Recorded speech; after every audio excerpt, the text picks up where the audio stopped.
Describing motion with velocity versus time graphs. The meaning of shape for a VT graph. Meaning of shape for a VT graph. Meaning of slope for VT graphs. Relating shape to motion for VT graphs. Slope of VT graphs. Area under VT graphs. Bell time graphs. THN1 VID. PNG. Our study of one-dimensional kinematics has been concerned with the multiple means by which the motion of objects can be represented. Such means include the use of words, the use of diagrams, the use of numbers, the use of equations, and the use of graphs. Lesson 4 focuses on the use of velocity versus time graphs to describe motion. As we will learn, the specific features of the motion of objects are demonstrated by the shape and the slope of the lines on a velocity versus time graph. The first part of this lesson involves a study of the relationship between the shape of a VT graph and the motion of the object. Constant velocity versus changing velocity. Consider a car moving with a constant rightward plus velocity, say of plus 10 meter per second. As learned in an earlier lesson, a car moving with a constant velocity is a car with zero acceleration. If the velocity time data for such a car were graphed, then the resulting graph would look like the graph at the right. Note that a motion described as a constant, positive velocity results in a line of zero slope. A horizontal line has zero slope when plotted as a velocity time graph. Furthermore, only positive velocity values are plotted, corresponding to a motion with positive velocity.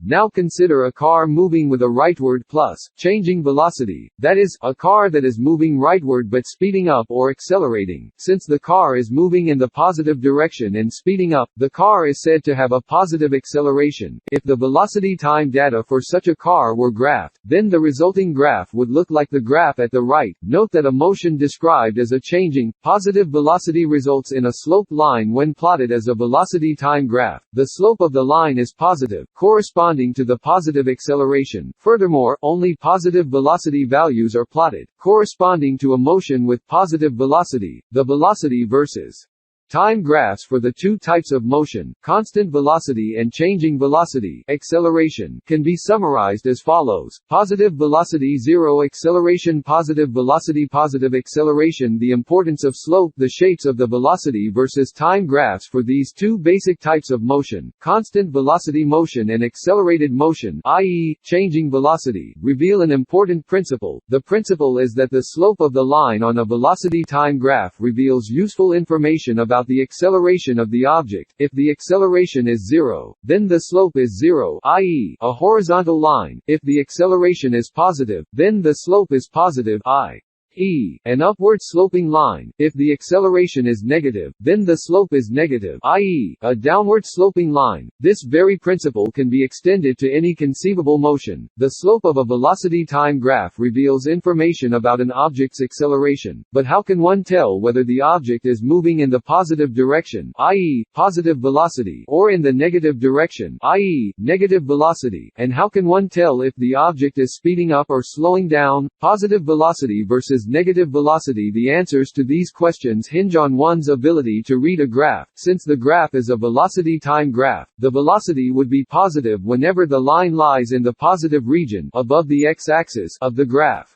Similarly, the velocity would be negative whenever the line lies in the negative region, below the x-axis, of the graph. As learned in Lesson 1, a positive velocity means the object is moving in the positive direction, and a negative velocity means the object is moving in the negative direction. So one knows an object is moving in the positive direction if the line is located in the positive region of the graph, whether it is sloping up or sloping down, and one knows that an object is moving in the negative direction if the line is located in the negative region of the graph, whether it is sloping up or sloping down. And finally, if a line crosses over the x-axis from the positive region to the negative region of the graph, or vice versa, then the object has changed directions.